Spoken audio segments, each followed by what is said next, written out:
Now imagine having risen to the top of your career and being very well paid for it, then having the overwhelming feeling that you should walk away from it all. Well, Kayode Pitan did just that. He was at the height of finance and banking in Nigeria and decided to give it all up for the ministry. He joins us now. Pastor Pitan, thank you so much for joining us on Turning Point. Thank you for inviting me.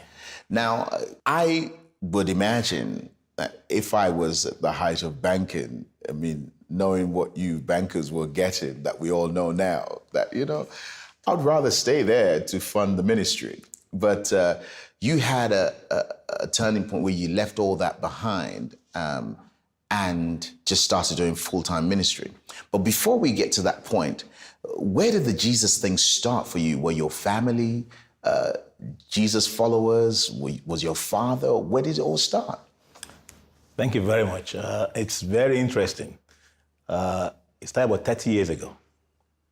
I just got back from the US, where I went for my graduate studies. I got a job with Citibank. And it was time to chase the girls, As you do. To paint the town red.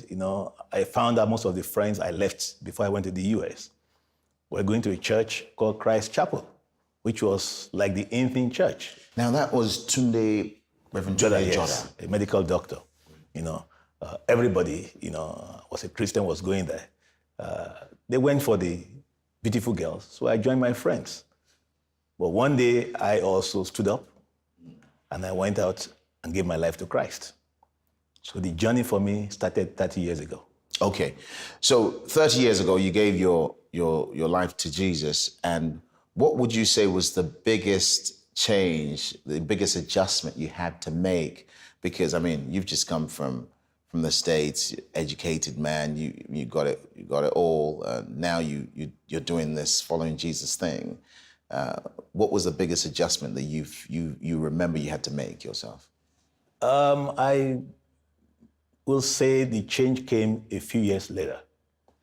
I got a good job with the bank, and then a few years later I got married. And then I had this yearning to work for myself. So I left the job and set up a finance house. And that was doing well until 1993. There was a crisis, The whole industry was in tumult. I lost then about $3 million. As a young man with a family, with $3 million debt, I knew I had to do something. So I felt if I knew God more and prayed more, maybe God will help me. Sorry, I don't want to sound frivolous, but what does it feel? I know what it feels like to lose maybe 500 pounds. $3 million. Yeah. What does that feel like physically? Well, I felt everything had come to an end. If you looked ahead of you, there was no future.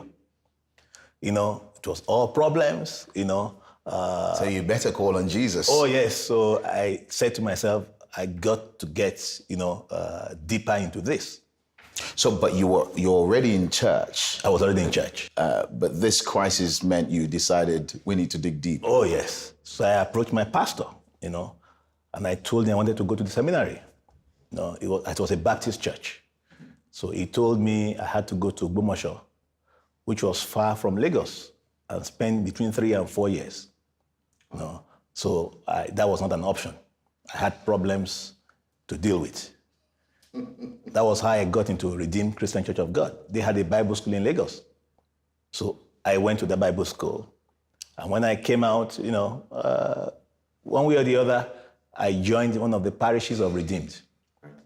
And the pastor of that parish, who was my lecturer in the Bible school, just liked me. He used to tell me, you belong to this church. I said, no, I don't belong to this church. You are a pastor. I said, no. So this is, right now you are provincial pastor, which is your pastor of pastors in the Redeemed Christian Church of God, which you said you didn't belong to back then. But you were just looking for something deeper to help solve this immediate problem. What was it that you found in Bible college that was different from, because Now we know you could have just prayed at home, couldn't you? When you look back, what did you think God was doing that led you to Bible college? I felt it was a setup by God because I came out and I joined the parish of Redeem where this guy was a pastor, and then he was trying to make me to be the pastor. I was resisting him. Then he came one day, he announced my name as the pastor, and that after 2 Sundays, I would take over formally from him because he had been promoted. But the thing that actually shook me was that he died before I took over. He went to Port Harcourt on a business trip. He never came back. So my first job as a pastor 20 years ago was to arrange his funeral. And that changed my life. So I had a church given to me by a pastor who was dead.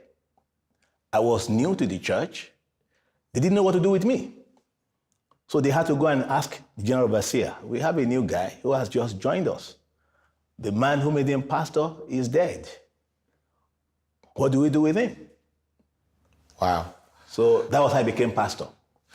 Pastor, I'm really intrigued to know what happened next, because I mean, from $3 million debt to being railroaded into ministry, and then here we are now, a provincial pastor, and the great work that's been done, not just in church but also out of church. Really interested to know more about that.